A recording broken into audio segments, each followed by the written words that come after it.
Bismillahirrahmanirrahim. Alhamdulillah, salatu wassalamu ala Rasulillah wa ba'du. Sambungan perbincangan kita masih lagi dalam perkara-perkara yang berkait dengan kematian. Amal baik orang yang hidup menggembirakan kaum kerabatnya yang telah mati. Orang yang sudah mati, dia tengok anak-anak dia buat amal yang baik. Ada juga yang memberikan penjelasan bahawa seksa yang tersebut dalam hadis itu maksudnya si mati akan merasa tidak senang dan berduka cita kerana ia mendengar ratapan tangisan keluarganya dan selalu dibentangkan kepadanya apa yang dilakukan oleh mereka daripada amal perbuatan yang baik dan yang buruk, sebagaimana dalam hadis yang berikut. Hadis yang ke-245, An Anasin radhiyallahu anhu anna Rasulullah sallallahu alaihi wasallam qala inna a'malakum tu'radu ala aqaribikum wa ashairikum minal amwat fa in kana khairan istabsharu bihi wa in kana ghaira zalika qalu Allahumma la tumithum hatta tahdihum kama hadaitana. Hadis ini riwayat Imam Ahmad wa Tirmizi. Daripada Anas diriwayatkan Nabi kita sallallahu alaihi wasallam bersabda, sesungguhnya amal-amal kamu dibentangkan kepada keluarga dan kaum kerabat kamu yang telah mati. Dibentangkan kaum kerabat kamu yang telah mati. Maka kalau amal perbuatan kamu itu baik, mereka gembira mengetahuinya. Seronok dia, suka tengok. Dan kalau sebaliknya, mereka berdoa untuk kamu dengan berkata, Ya Allah, ya Tuhan kami, berilah kaum kerabat kami yang hidup itu hidayah petunjuk sebagaimana engkau telah memberi hidayah petunjuk kepada kami sehingga kami mati dalam iman. Hadis ini riwayat Imam Ahmad dan At-Tirmizi. Tulis kata Syekh Syu'aib Al-Arnaud yang muhaqqiq musnad mengatakan isnaduhu dhaif, sanad dia dhaif. Sebelum daripada itu Al-Imam Al-Hafiz Al-Iraqi dalam Takhrij Ihya juga menilai hadis ini sebagai hadis dhaif. Hadis ini dhaif. Hadis ini disokong oleh sebuah lagi hadis riwayat Tabarani daripada Abu Ayyub Al-Ansari yang menerangkan dua perkara. Yang pertama, apabila seorang mukmin kembali ke rahmatillah, maknanya mati, ia disambut dengan gembiranya oleh orang-orang mukmin yang telah mati sebelum yang lebih dahulu daripadanya. Dia berjumpa dengan kawan-kawan dia yang sudah mati. Lalu mereka bertanya kepadanya khabar berita orang-orang yang masih hidup yang mereka kenal dunia ni. Apa khabar dia tu? Apa khabar orang ni? Yang kedua, menerangkan seperti yang sebut dalam hadis yang pertama bahawa amal orang-orang yang hidup daripada satu ke satu masa dibentangkan kepada keluarga dan kaum kerabat mereka yang telah mati untuk diketahui baik dan buruknya. Jika amal itu baik, maka orang-orang yang mati itu, yakni ruhnya, bergembira sambil berdoa bagi orang yang hidup yang beramal baik itu dengan berkata, Allahumma hadza fadluka wa rahmatuk fatmim ni'mataka alaihi wa amithu alaiha. Ya Allah, ya Tuhan kami, amal baik yang dikerjakan oleh kerabatku ini ialah limpah kurnia dan rahmat daripadamu, maka sempurnakanlah nikmatmu itu kepadanya supaya kekal sentiasa, dan matikalah ia dalam nikmat iman dan amal soleh itu. Kalau pula amal itu buruk, maka mereka bersedih sambil berdoa baginya dengan berkata, Allahumma alhimhu amalan salihan tarda bihi anhu wa tuqarribuhu ilaik. Artinya, ya Allah, ya Tuhan kami, berilah ilham kepadanya untuk mengerjakan amal yang saleh yang dengan sebabnya engkau akan meredainya dan mendampingkannya di sisimu. Tengok hadis 146 diambil daripada Al-Fathu Ar-Rabbani. Dia tidak sebut sudut perjalanan kedudukan hadis. Jadi kedua-dua hadis ini disokong oleh sebuah hadis lagi riwayat Ibnu Jarir daripada Abu Hurairah radhiyallahu anhu yang juga menerangkan dua perkara. Yang pertama, bahawa amal orang-orang yang hidup dari satu ke satu masa dibentangkan kepada kaum kerabat mereka yang telah mati. Jika amal mereka baik, maka ruh orang yang mati itu bergembira, dan jika buruk, maka ruhnya berduka cita, sedih tengok anak-anak dia. Yang kedua, orang-orang yang mati dalam keadaan beriman dan beramal saleh akan dimasukkan ke dalam kumpulan orang-orang yang mati yang beroleh rahmat. Itu jelaslah. Mereka menyambut dengan gembira orang yang baru mati. Ia ditempatkan dalam kumpulan mereka dan bertanyakan kepadanya khabar berberita kenalan mereka yang masih hidup. Bahkan ada yang bertanya kepadanya. Ada yang bertanya kepadanya, kalaulah ia sekampung dengan di dunia dulu. Orang kampung kita, adakah isterinya, isteri orang yang bertanya itu telah berkahwin layak atau tidak? Tanya juga dia dah. Boleh guru baru dah kau dia tu. Tengok di nota 147 daripada nukilan ini daripada kitab Al-Fathur Rabbani.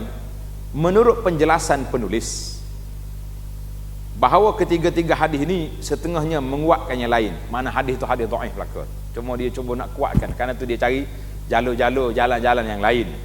Yakni jika ada yang lemah maka yang lain menguatkannya. Elok juga disebut bahawa kitab Al-Fathur Rabbani yang membahaskan ketiga-tiga hadis ini ialah kitab kumpulan hadis riwayat Imam Ahmad dalam musnadnya yang telah disusun oleh Syekh Ahmad Abdul Rahman Al-Banna. Ahmad Abdul Rahman Al-Banna ni ayah kepada Syekh Hasan Al-Banna rahimahullahu ta'ala. Jadi hadis-hadis yang menyebut tentang ruh jumpa sama dia tu dhaif, cuma dia kata dengan banyak-banyak jalan tu boleh menguatkan yang lain, wallahu alam. Cuma saya nak tambah di sini, selalu orang duk viralkan dekat Ramadan. Dia kata bulan Ramadan ruh balik ke rumah. Ruh balik ke rumah. Jadi para pengkaji mengatakan ruh tak boleh balik lagi. Ruh bila dia sudah keluar, dia pergi ke alam dia, maka dia tak balik lagi ke dunia. Itu jawapan yang ringkas lah. Kalau jawapan nak main orang tanya tu, kita boleh jawab sikit lagi. Kata memang mau balik nak tengok pergi tarawih ke tak? Tak. Bulan Ramadan pun tak pergi masjid juga. Nanti kalau bunyi apa-apa kat dapur tu mak balik nak buka puasa lah tu. Jangan main-main. Jadi kesimpulannya, tidak tepatlah perkataan cerita yang mengatakan ruh itu balik pada bulan Ramadan. Dia tak balik dah. Ruh dia duduk di alam dia. Pernah ruh para syuhada minta, orang mati syahid ni dia minta nak balik ke dunia. Untuk apa? Untuk nak beritahu pada orang yang masih hidup supaya pergi berperang, pergi berjihad, pergi jihad. Apa dia kata? Jawabnya, Allah SWT jawab kepada para syuhada, orang yang sudah mati tidak boleh balik lagi. Tuhan kata tak apa, aku yang akan sampaikan kepada mereka. Maka turun ayat Quran yang menceritakan, mu jangan saban lazina qutilu fi sabilillahi amwata. Mu jangan kata orang mati syahid itu mati, bal ahya'un 'inda rabbihim yurzaqun. Mereka hidup mendapat rezeki di sisi Tuhan mereka. Dapat rezeki, tapi hidup di alam barzakh, bukan hidup di alam kita. Ini soalan yang paling sensitif ni. Hubungan suami yang mati dengan isterinya yang masih hidup. Tadi dalam hadis tadi tanya khabar ya. Makcik dia tu duduk seorang lagi ke, dah ada kawan dah. Sedih juga dah. Ada setengah ni dia buat perjanjian. Kalau saya mati tak boleh kahwin lain dah. Kata kenapa? Nak bazirkan masa yang ada. Kahwin lain pun tidak jadi masalah. Boleh jadi isteri suami yang kedua ataupun isteri yang baru ni lebih kuat ibadatnya daripada yang pertama. Jadi tidak menjadi masalah. Kenapa kita nak janji-janji? Tak usah duduk berjanjilah, payah sangat. Ni saya jumpa 2-3 orang makcik dah. Saya ni ustaz tak kahwin dah sampai mati. Saya berjanji dengan arwah dulu, kalau dia mati saya tak kahwin lain dah. Tak usah duduk janji. Kau berjanji dah? Janji dah. Nampak macam berjanji ya. Tak usah duduk berjanji. Ada jodoh lagi, bismillah tawakkal ala Allah, tidak jadi masalah. Boleh jadi yang kedua ni lebih warak, lebih soleh daripada yang pertama, kan? Dalam hadis yang lalu diterangkan satu perkara yang perlu direnung dan dipahami terutama oleh kaum ibu, kaum wanita, bahawa suami yang mati dalam iman dan beramal soleh, walaupun ia telah terpisah dan berpindah ke alam barzakh, tetapi ia tetap mengenang isterinya yang masih hidup dan sentiasa bertanya khabar beritanya, adakah isterinya telah berkahwin lain ataupun tidak. Tanya apa dah. Demikian mulianya hati suami yang mati dalam iman dan beramal saleh. meskipun ia sedang berada dalam kumpulan orang-orang mati yang mendapat rahmat dalam kuburnya, dan seterusnya pada hari akhirat kelak, akan tinggal selama-lamanya dalam syurga dengan segala nikmat kesenangan yang tidak terhingga, termasuk bidadari-bidadari yang cantik berseri. Ya, boleh bidadari comel, tapi muslimat ni jangan main apa, jangan duk mikir Allah. Sifat-sifat cemburu tak ada lagi dalam syurga nanti. Kan Allah Taala sebut wa naza'na fi qulubihim min ghillin. Allah Taala kata kami cabut perasaan ghil, tak senang hati kepada orang dalam syurga, tak ada. Semua hati senang, baik belaka. Tengok suami duduk dengan hak lain pun tak ada masalah, duduklah. Kalau boleh atas dunia lagi kan selamat. Tak dapat hak tu, nak lagu mana tu. Tetapi ia tetap terkenang kepada isterinya yang masih hidup di dunia, dan berharap semoga isterinya tidak berkahwin dengan orang lain, dan semoga isterinya juga akan mati kelak dalam iman dan beramal soleh, supaya ia tetap kekal menjadi isterinya di dunia dan di akhirat. Dengan itu dapatlah kedua-duanya, suami isteri, berhimpun bersama dalam syurga nanti. Jadi suami doa mudah-mudahan makcik dia tu tak kahwin dengan orang lain, boleh berkawan pula dalam syurga. Sedih juga, berasa sedih juga kita tengok ayat ni. Setia deh, tapi jangan mati awal sangat ya. Kalau dia tua-tua dah boleh lah. Ada seorang makcik duduk di pondok saya, 8 ke 9 suami dia, semua mati belakang. Nikah dengan dia sekejap mati, nikah dengan dia sekejap mati, dia kahwin pula. Masya Allah, kata orang yang paling banyak CJ perkahwinan. Paling, kalau masuk dalam rekod saya rasa benang rekod, tapi dah mati belakang dah, Allah yarham. Jadi ia berharap dengan demikian sesuai dengan apa yang dijanjikan oleh Allah dalam Al-Quran. Tengok dalam Al-Quran ini surah ayat 22 hingga 4 suratul Ra'di.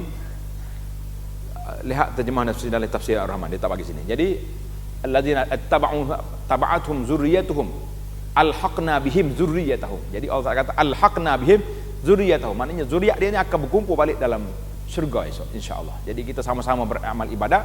Manakala suami kita orang baik, dia dah mati awal, isteri juga kuatkan ibadat untuk bersama dengan keluarga di akhirat esok insya-Allah. Jadi kesimpulan daripada ayat ini bahawa orang-orang yang beriman dan beramal soleh bukan setakat mendapat balasan yang sebaik-baiknya dalam syurga yang penuh dengan segala nikmat kesenangan, tetapi dapat pula berhimpun di situ dengan orang-orang yang dikasihi, iaitulah ibu bapa dan anak isteri yang telah beriman dan beramal saleh seperti mereka. Jangan bimbang, insya-Allah kita akan berkumpul semula di akhirat esok dengan keluarga-keluarga kita, tapi dengan syarat kita semuanya jadi orang baik. Jadi kalau setengah baik setengah tak baik, tak ada harapan lah nak berkumpul balik kan. Peluang keemasan itu, yakni peluang bertemu dan berhimpun sebagai satu keluarga yang berpadu mesra dan tidak akan terpisah lagi, dikurniakan oleh Allah Ta'ala kepada mereka untuk menambahkan lagi kegembiraan mereka supaya mereka tambah bersyukur insya-Allah. Baik, andainya isteri kahwin lain, kalau suami tak ada masalah, dia memang boleh kahwin, masa hidup boleh kahwin dah. Kalau isteri berkahwin lain pula kesudahannya. Isteri yang kematian suami, dengar ni makcik-makcik kita ni, kemudian ia berkahwin lain, kemudian ia dan suaminya yang kedua atau yang akhir sekali, yang saya sebut tadi 8 suami dia, mati dalam iman dan beramal soleh seperti suami yang pertama. 8 ni semuanya soleh belaka. Mengundi pula kita, SPR kena buka di sana. Maka kesudahannya pada hari kiamat ia menjadi isteri bagi suami yang kedua atau suami yang akhir sekali jika ia berkahwin lebih daripada 2 kali. Maknanya kesimpulannya dia akan jadi isteri kepada yang terakhir. Yang terawal tu cari hak lain lah. Macam mana nasib dia dah tak berkumpul sekali dah. Ini menurut penjelasan sebahagian ulama rahimahullah dengan alasan bahawa semua isteri-isteri Rasulullah sallallahu alaihi wasallam kecuali Aisyah radhiyallahu anha masing-masing pernah bersuami sebelum berkahwin dengan Nabi sallallahu alaihi wasallam. Tetapi mereka tetap menjadi isteri baginda di akhirat kelak. Jadi isteri Nabi itu Ummahatul Mukminin semuanya sudah ada suami belum daripada Nabi kahwin dengan mereka. Maka kesimpulannya mereka akan jadi isteri Nabi dunia dan di akhirat. Jadi itu dipanggil istimba. Menurut sebagian ulama lagi rahimahumullah, bahawa isteri itu pada hari kiamat kelak akan disuruh memilih antara suami yang pertama dengan suami yang lain. Awak nak yang mana? Maka yang baik akhlaknya dan berlaku baik kepadanya semasa di dunia dahulu, maka itulah yang menjadi suaminya di akhirat. Tak ada masalah apa-apa. Makcik-makciknya ada orang nak pinang lagi, kahwinlah dulu. Sampai di akhirat esok kita tengok mana yang lebih baik dari kalangan mereka. Boleh jadi suami yang pertama dulu mati dalam keadaan soleh, cuma dia mati awal, jadi kita boleh balik semula kepada dia, boleh pilih. Jadi saya rasa pandangan yang kedua ni lebih tenang kepada muslimat. Betul tak? Dia nak juga yang pertama tu 40 tahun duduk dengan dia. Yang kedua ni baru 2 bulan mati pula. Jadi nanya. Cuma hadis Nabi tadi yang dia alasan yang pertama kata berdasar kepada hadis Nabi semua isteri dia jadi isteri Nabi di akhirat, kita katakan itu khas, kelebihan. Siapa dia nak pilih lain daripada Nabi? Ada orang nak pilih lain daripada Nabi, nak balik semula suami asal dia? Tak mungkin. Tak mungkin, kecuali orang-orang yang tidak berfikiran waras. Jadi isteri Nabi semuanya orang yang waras. Karena itulah Allah pilih mereka menjadi ummahatul mukminin, kan? Tamaklah kita berpindah kepada tajuk kelebihan bersabar dan mengucap inna lillah wa inna ilaihi raji'un. Bila dengar orang mati, kita kena sabar dan kita ucap ucapan yang diajar oleh Allah Azza wa Jalla.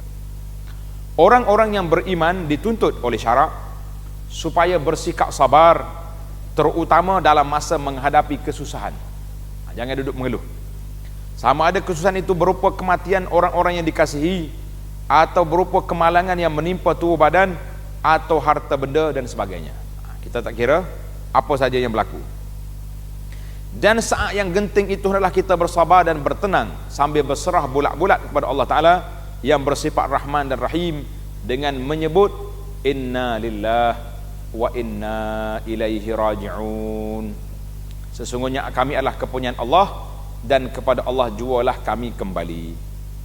Jadi orang-orang yang bersabar dalam keadaan demikian telah dijanjikan oleh Allah Ta'ala dalam Al-Quran akan diberikan 3 kelebihan. Tanda kelebihan sabar, yang pertama sekali berbagai-bagai jenis kebaikan. Yang kedua, rahmat yang melimpah-limpah dan hidayah petunjuk. Dalam Al-Quran Tuhan sebut innama yuwaffas sabiruna ajrahum bighairi hisab. Sesungguhnya orang yang diberi kesabaran itu diberi pahala tanpa hisab, tanpa limit. Mana pahala begitu banyak sekali. Di dalam hadis pula diriwayatkan oleh Imam Ahmad daripada Ummu Salamah. Tanda Ummu Salamah ni nama isteri Nabi, nama dia Hindun, gelar dia Ummu Salamah. Isteri Nabi sallallahu alaihi wasallam radhiyallahu anha, diterangkan kebaikan yang akan didapati oleh orang-orang yang bersabar dalam keadaan demikian, yang disertakan dengan menyebut inna lillah wa inna ilaihi raji'un. Ingat deh, bila kita dengar kematian, yang pertama sekali kita kata apa? Inna lillah wa inna ilaihi raji'un. Kemudian kita ikut dengan doa ni. Ikut belakang. Allahumma ajurni fi musibati wa akhlif li khairam minha. Allahumma ajurni fi musibati wa akhlif li khairam minha. Allahumma ajurni fi musibati wa akhlif li khairam minha. Ingat dah, kena ingat. Hari ni jangan tidur selagi tak ingat doa ni. Boleh? Maksud dia, ya Allah, ya Tuhanku, berilah aku sabar serta balasan yang baik untuk menghadapi kesusahan ujian berat yang menimpa aku ini. Satu, wa akhlif li, dan gantikanlah bagiku dengan yang lebih baik daripadanya. Jadi hadis ini diriwayat oleh Imam Muslim. Tulis hadis sahih riwayat Imam Muslim daripada Ummu Salamah. Ummu Salamah ni radhiyallahu anha, dia dengar hadis ni Tiba-tiba mati suami dia, Abu Salamah. Mati. Dia pun baca doa ni. Allah inna lillah wa inna ilaihi raji'un. Allahumma ajurni fi musibati. Tak apa lagi setakat tu. Ya Allah, berilah pahala pada aku dalam musibah ini. Wa akhlif li khairan minha. Ganti aku orang yang lebih baik daripadanya. Jadi Abu Salamah duk memikir, siapalah lebih baik daripada Abu Salamah ni, suami dia yang sangat sayang kepada dia. Maknanya nak doa ni pun tak berapa nak doa dah dia tu. Tapi oleh kerana Nabi ajar, dia doa juga. Dia pun duk mikir, siapa lebih baik daripada Abu Salamah. Bila habis tempoh iddah dia, mari pinangan daripada Nabi sallallahu alaihi wasallam. Tak ada lagi nak, tak boleh nak banding. Allahu akbar. Barulah dia faham, doa ni kita kena kata. Jadi apa saja kata kita kena langgar, bong, inna lillahi wa inna ilaihi raji'un. Allah ma'juni fi musibati wa akhlifni khairan minha. Minta Tuhan ganti orang lain. Tak, memang kena ganti orang lain dah. Hacul lembut hak tu. Nah, pergi beli lain pula. Jadi kalau kematian, kita doa juga. Jadi insya-Allah, bagaimana Tuhan nak ganti, itu kuasa Allah. Jangan duk tanya. Kalau mati suami, boleh suami yang lebih baik, mati isteri lebih baik, ataupun Tuhan ganti macam mana cara yang sepatutnya, yang sesuai dengan keadaan kita. Jangan duk tanyalah, mesti boleh hidup suami baik. Saya dah 5 tahun janda tak dapat-dapat pun. Pulaknya baca doa ni tak jadi juga. Jangan duk marah ke hadis. Cara Allah Taala nak ganti tu dengan cara yang tersendiri, bukan cara kita berfikir, ya. Jangan. Baik. Dalam hadis ini juga diterangkan bahawa sesiapa yang bersabar semasa ditimpa kesusahan lalu ia istirja, letak baris. Istirja maknanya dia kata inna lillah wa inna ilaihi raji'un. Itu makna istirja. Istirja makna apa? Inna lillah wa inna ilaihi raji'un. Yakni berserah bulat-bulat kepada Allah dengan menyebut inna lillah wa inna ilaihi raji'un, serta ia menyaru ke hadrat ilahi dengan doa yang tersebut, nascaya Allah Subhanahu wa taala akan memberikan balasan yang baik di akhirat dan akan menggantikan dengan yang lebih baik di dunia. Kita yakin dan percaya. Bila baca doa yang hadis yang sahih ini, Allah Taala akan ganti. Bagaimana cara ganti? Wallahu a'lam. Allah Taala yang Maha mengetahui. Yakni wallahu a'lam. Kalau kesusahan yang menimpa itu disebabkan kematian orang dikasihi, ibu, bapa, anak, adik-beradik, suami, isteri dan seterusnya. Kalau suami, kita kata ada ganti lain. Tapi kalau bapa, mana ada ganti lain? Boleh buat diri, boleh ayah tiri, mak ke, anak ke. Maka apa maksud dia? Maka berkat kesabarannya itu, ia diberi pahala untuk kebaikannya di akhirat dan diberi kesenangan di dunia dan dapat melipurkan hatinya. Demikian juga halnya jika kesusahan itu disebabkan penyakit atau kemalangan yang menimpa tubuh badan atau memusnahkan hartanya. Kadang-kadang tak dapat ganti orang, tapi dapat ganti kesenangan. Orang tak ada dah, ayah kita memang tak ada dah, tapi yang menjaga kita siapa? Ayah kita jaga kita, betul tak? Bila ayah tak ada, Allah Ta'ala gantikan penjaga yang lebih baik. Boleh jadi anak kita pula dah besar, dia pula jaga kita, cucu kita jaga. Jadi adalah cara-cara Allah Ta'ala. Yang penting kita beramalkan dengan sunnah yang dianjurkan, diajar oleh Nabi Sallallahu Alaihi Wasallam ini. Kita berpindah kepada tajuk kematian anak yang masih kecil. Dengar ni, orang yang mati anak kecil, apa dia dapat kelebihan? Bersabar dan berserah bulat-bulat kepada Allah, itulah yang mesti dilakukan oleh ibu bapa yang kematian anak yang disayangi. Anak kita ni sayang, memang heba dan sedih mengenangkan kematian anak yang dikasihi. Nabi Muhammad sallallahu alaihi wasallam sendiri lagi kan menangis semasa kematian anaknya Ibrahim. Ini kan pula umat dia. Nabi pun menangis, takkanlah kita tak menangis. Tetapi menangis tidak salah. Yang salahnya ialah meraung dan hilang sabar. Semasa Nabi sallallahu alaihi wasallam diberitahu bahawa salah seorang cucunya nazak, cucu dia nazak, Nabi sallallahu alaihi wasallam menghantar orangnya menyampaikan salam kepada anak perempuannya, ibu kanak-kanak itu, serta dikatakan dengan melipurkan hatinya seperti berikut. Ini manakala kita dengar orang mati, kita ucap takziah macam ni. Cuba ikut. Inna lillahi ma akhaza wa ma a'ta wa kullu syai'in indahu ila ajalin musamma fal tasbir wal tahtasib. Ini payah sikit ni. Tadi rasa lebih ringan kan. Inna lillahi ma akhaza wa ma a'ta wa kullu syai'in 'indahu ila ajalin musamma faltasbir wal tahtasib. Sesungguhnya bagi Allah jualah apa yang telah diambilnya dan apa yang telah diberi. Anak ni Allah Ta'ala beri, lepas tu dia ambil balik. Dan tiap-tiap sesuatu di sisinya adalah terhad hingga ke suatu ajal yang telah ditentukan. Oleh itu hendaklah anakku, jadi ucapan Nabi atas anak dia, bersabar serta hendaklah menjadikan kesabaran itu semata-mata kerana Allah Ta'ala dan untuk mengharapkan balasan yang baik. Untuk mengharapkan balasan yang baik. Hadis ini riwayat oleh Imam Ahmad daripada Usamah bin Zaid. Jadi cucu dia tu berumur setahun 4 bulan. Cucu dia umur setahun 4 bulan. Kemudian baginda sallallahu alaihi wasallam datang ke rumah anak perempuannya, lalu menatap cucunya yang sedang nazak itu. Pada saat itulah baginda kelihatan menitiskan air matanya. Lebih-lebih lagi hiba dia punya dan pilunya hati. Lalu anak yang mati itu telah cerdik. Kalau anak yang mati itu telah cerdik dan boleh diharap, anak kita boleh bercakap dah. Umi, abah, mak, nenek, opah, panggil dah. Telah pandai membaca Quran dan sudah bersekolah, maka lebih-lebih lagi sikap sabar yang diperlukan kerana pahalanya amatlah besar seperti yang diterangkan dalam hadis yang berikut. Hadis yang ke-246 an Anas radhiyallahu anhu qala sallallahu alaihi wasallam ma minan nasi min muslimin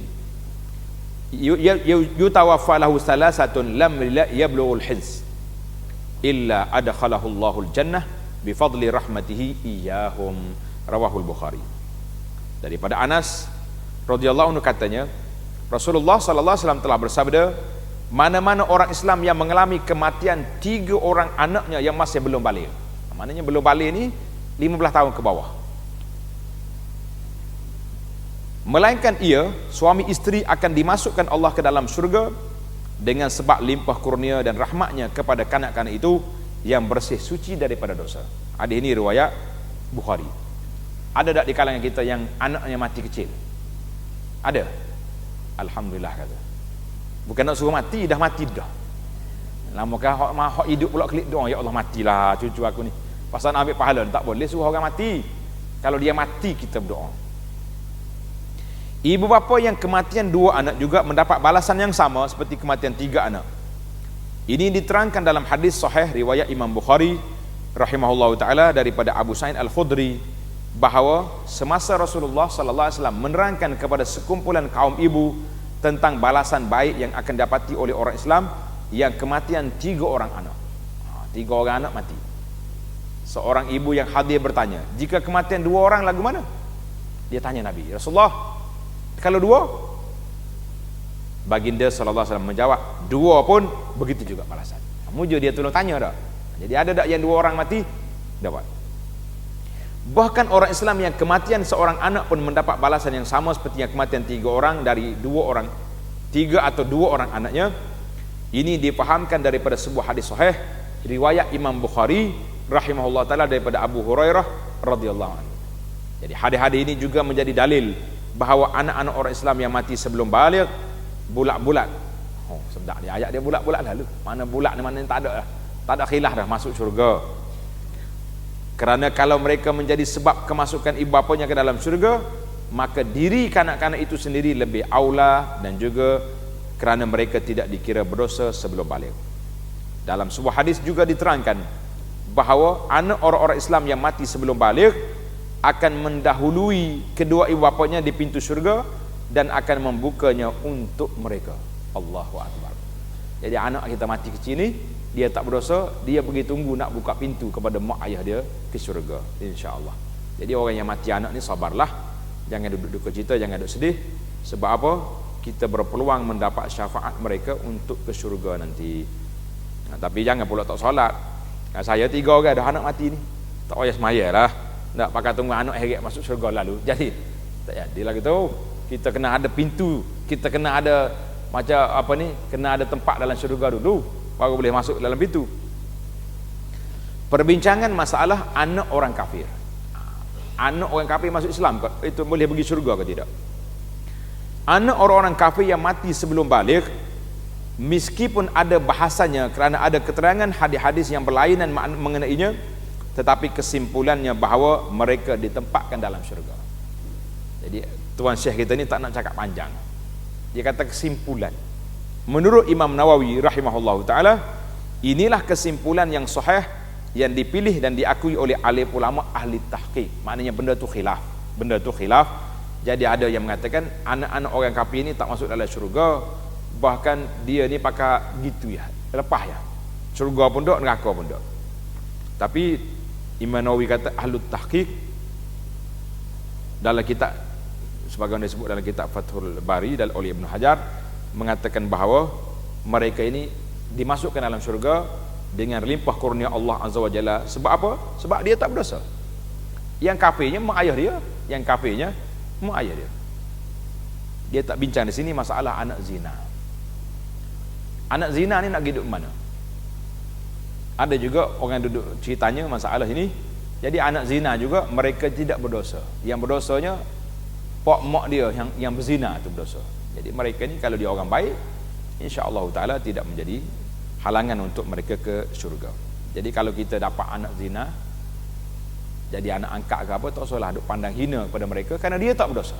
Dia itu mangsa kepada orang yang buat maksiat, maka dia itu mangsa. Jadi kita didik dia baik-baik, mudah-mudahan Allah Subhanahu Wa Taala jadikan mereka ini termasuk di kalangan ahli syurga. Tajuk yang seterusnya, tajuk ni penting ni, kena tulis betul-betul. Hari ni tulis bagaimana kita nak ucap takziah.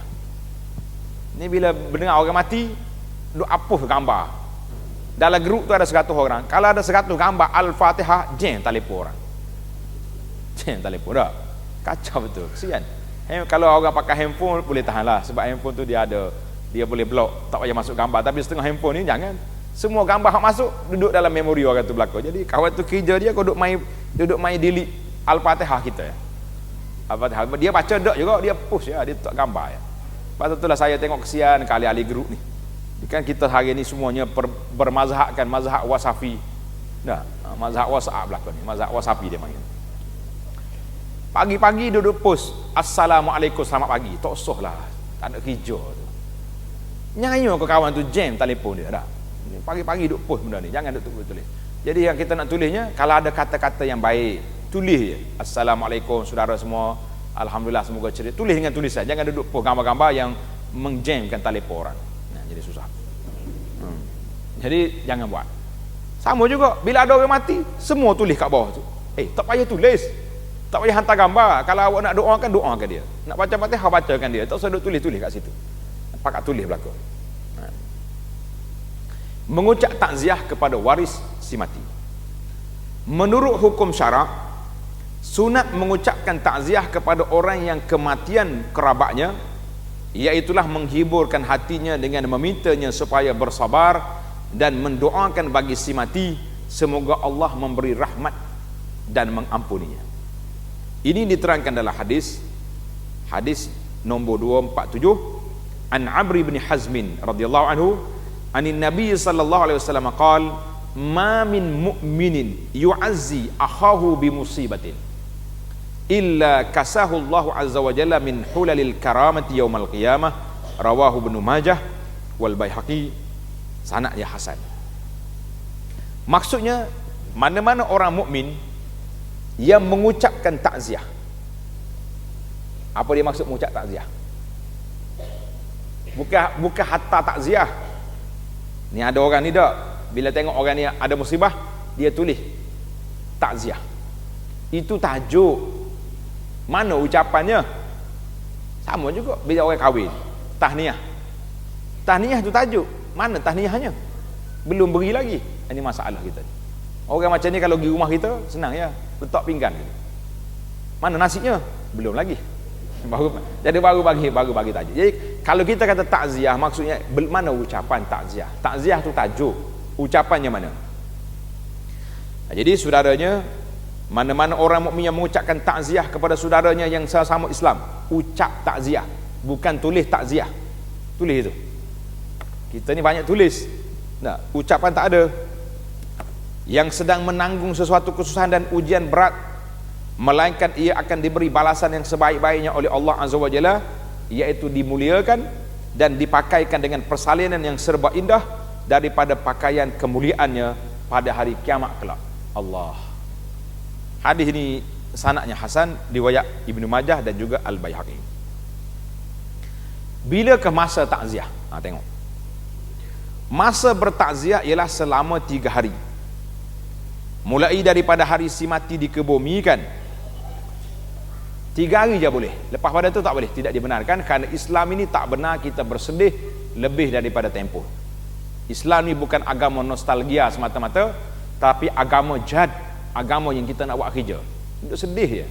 Beramalnya tidak, tak boleh. Agama nostalgia ni dia agama Syiah. Kerja dia nostalgia. Setiap kali mari hari kematian Husain, duduk nostalgia, menangis, pukul tubuh, koyak tubuh dan sebagainya. Itu dia panggil agama nostalgia. Tetapi kalau orang yang hendak mengucapkan takziah atau orang yang hendak diucapkan takziah kepadanya tidak ada dalam masa tersebut, mana waktu kawan itu mati, kita duduk di luar negara, maka bolehlah dilakukan selepas itu. Kita balik, kita pergi rumah dia, ucap takziah, boleh. Takziah boleh diucapkan dengan sebarang lafaz yang mengandungi maksud menghiburkan hati orang yang kematian dengan memintanya bersabar dan mendoakan bagi si mati. Kita minta dia sabar dan doa untuk si mati. Menurut hirayan ulama, lafaz takziah sama Islam ialah kata a'zamallahu ajraka wa ahsana azaaka wa ghafara limayyitika. Ada kata ghafarallahu limayyitika. Kata lagi a'zamallahu ajraka wa ahsana azaaka wa ghafara limayyitika. A'zamallahu ajraka wa ahsana azaaka wa ghafara limayyitika. Boleh ingat dah. Ambil tulisannya hari ni, tulis siap, tok dalam note handphone. Kalau ada orang mati, jangan hantar gambar, dah lah dia mati, kita duduk jeng telefon dia pula. Hantar tulisan a'zamallahu ajraka, semoga Allah Ta'ala beri pahala yang berganda-ganda kepada saudara, wa ahsana azaaka, dan menjadikan saudara dapat bersabar dengan sebaik-baiknya, wa ghafara limayyitika, serta diampuni dosa saudaramu yang mati, saudara kamu yang mati. Jadi Allah Ta'ala commit ucapan takziah kepada orang hidup dan keampunan untuk si mati. Lengkap tak lengkap? Lengkap. Ini katanya ucapan ini diambil daripada sahabat radhiyallahu anhum. Lebih afdal pula menggunakan lafaz takziah yang pernah diucapkan oleh Nabi sallallahu alaihi wasallam sendiri kepada anak perempuannya semasa anak perempuan itu kematian anaknya yang kecil, yang kita baca tadi. Inna lillahi ma akhaza wa ma a'ta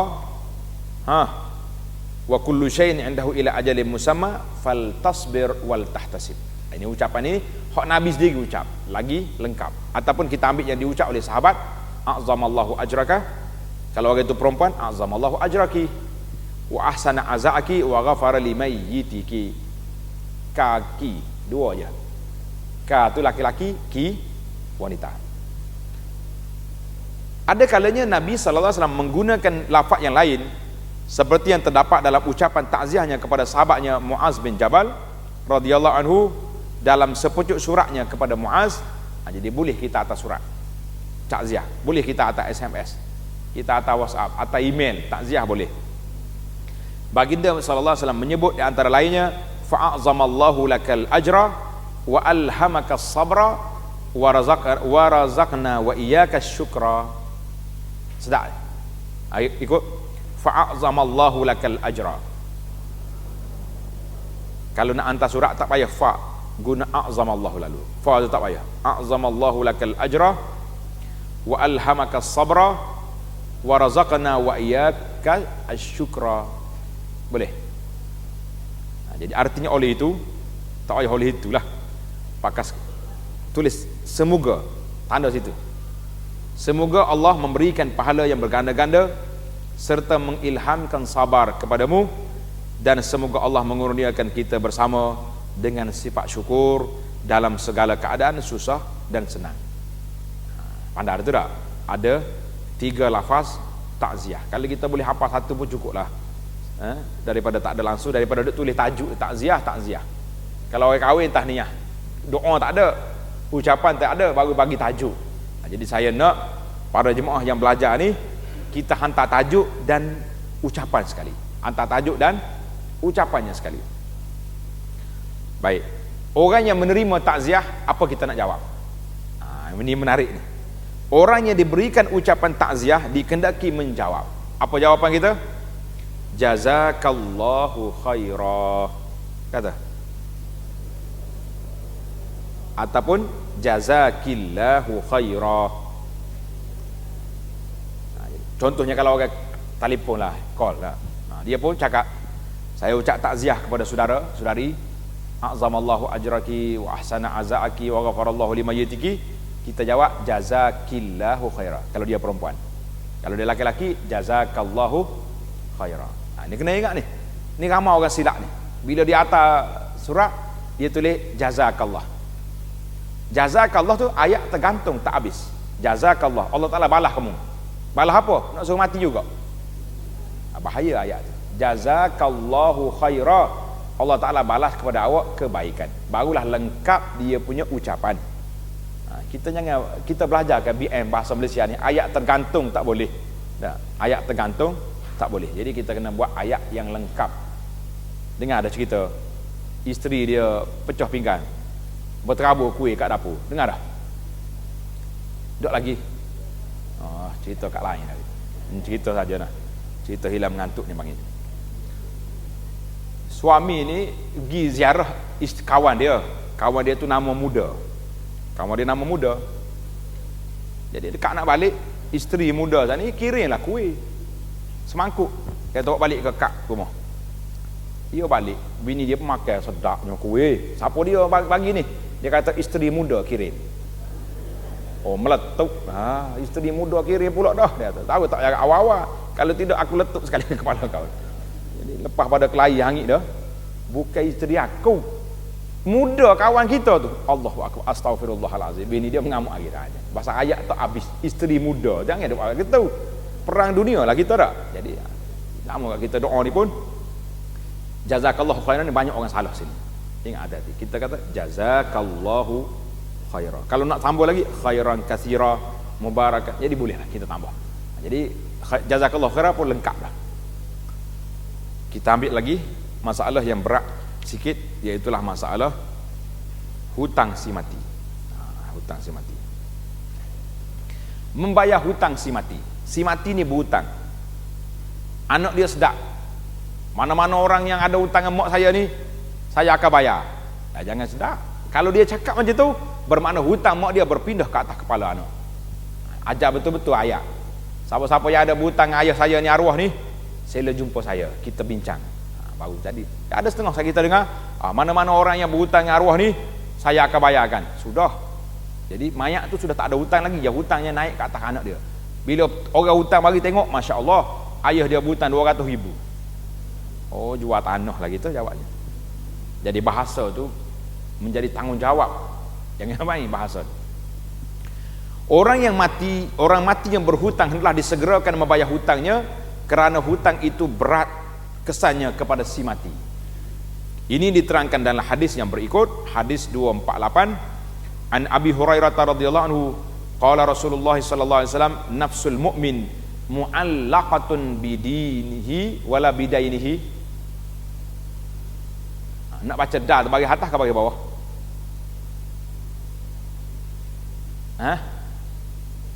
Hati-hati.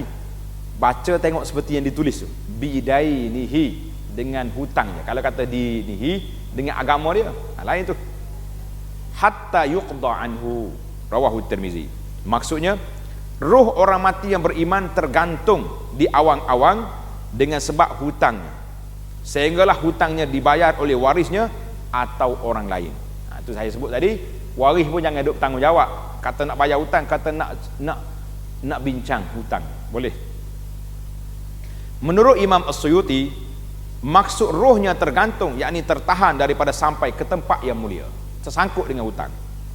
Menurut Imam Al-Iraqi rahimahullah pula, maksud ruhnya tergantung, yakni tertahan daripada ditentukan hukumnya, adakah si mati itu termasuk orang-orang yang selamat atau sebaliknya, sehinggalah diketahui sudahkah dibayar hutang atau tidak. Bayar hutang ke tak? Hadis ini mengingatkan warisnya supaya segera membayar hutang jika ia ada meninggalkan harta. Baik, kita pergi kepada hutang dan kesan buruknya. Ingat ni, kita hari ni semuanya duduk dalam apa? Dalam hutan belaka. Ini bahasa Kelantan kata hutan. Duduk dalam hutan belaka kita. Kelantan, hutan tu dia boleh pakai hutang pun boleh, hutan pun boleh. Jadi kita ni orang hutan dia panggil. Duduk dalam hutan belakangnya. Jadi hutang boleh, hutan boleh. Jadi kita ni orang hutang belaka tak. Bukan orang hutan, orang hutan. Kita lihat dalam zona negara dia. Jadi dalam hutang, nak beli rumah hutang, kereta hutang, apa pun. Nak pergi umrah pun berhutang juga. Tak usah duduk berhutang lah. Kalau tak ada duit jangan pergi. Hutang dan kesan yang buruk. Hadis ini juga bertujuan menyedarkan orang-orang yang hidup supaya apabila berhutang hendaklah membayar balik. Kerana akibat yang orang yang mampu membayar hutangnya sengaja tetapi sengaja mencuaikannya amatlah berat dan banyak soal jawabnya, bukan sahaja di dunia bahkan di akhirat esok. Ini bahaya.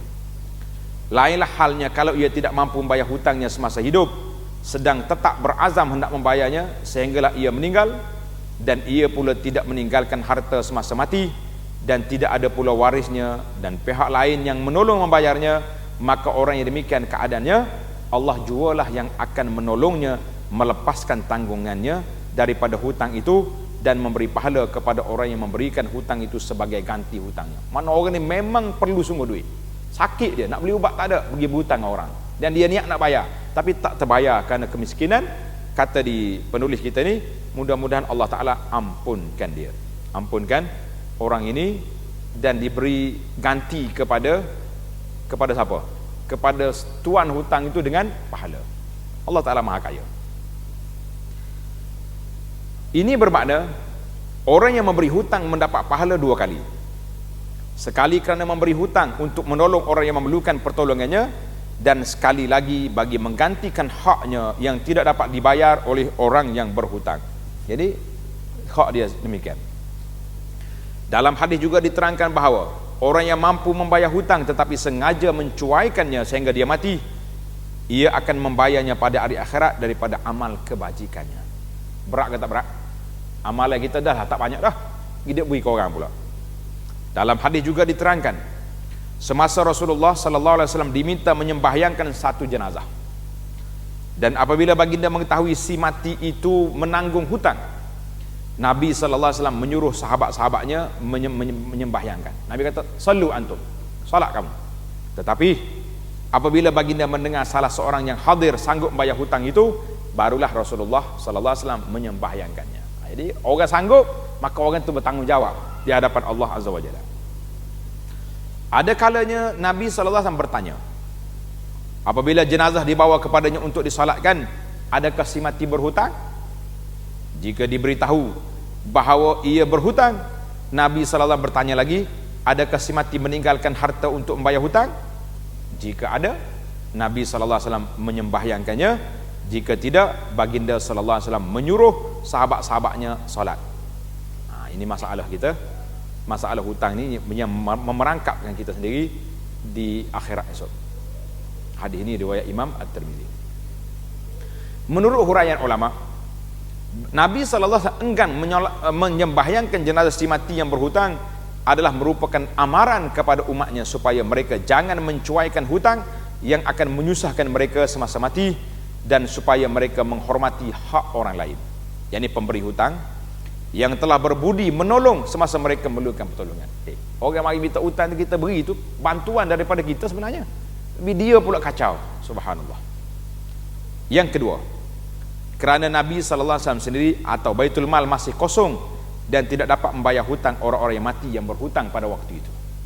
Tetapi tidak berapa lama kemudian, setelah negara Islam berkembang luas dan Baitul Mal telah berisi, maka Nabi mengisytiharkan kepada umum, ana aula bil mu'minina min anfusihim, faman tufiya minal mu'minina wa taraka dainan fa alayya qada'uhu wa man taraka malan fahuwa liwarasatihi, rawahu Tirmizi.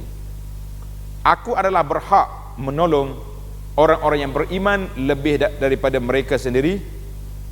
Oleh itu, sesiapa yang mati dari kalangan orang-orang yang beriman dan ia meninggalkan hutang dan tidak meninggalkan harta, maka akulah yang bertanggungjawab membayarnya, dan siapa yang meninggalkan harta, maka harta itu adalah untuk waris-warisnya.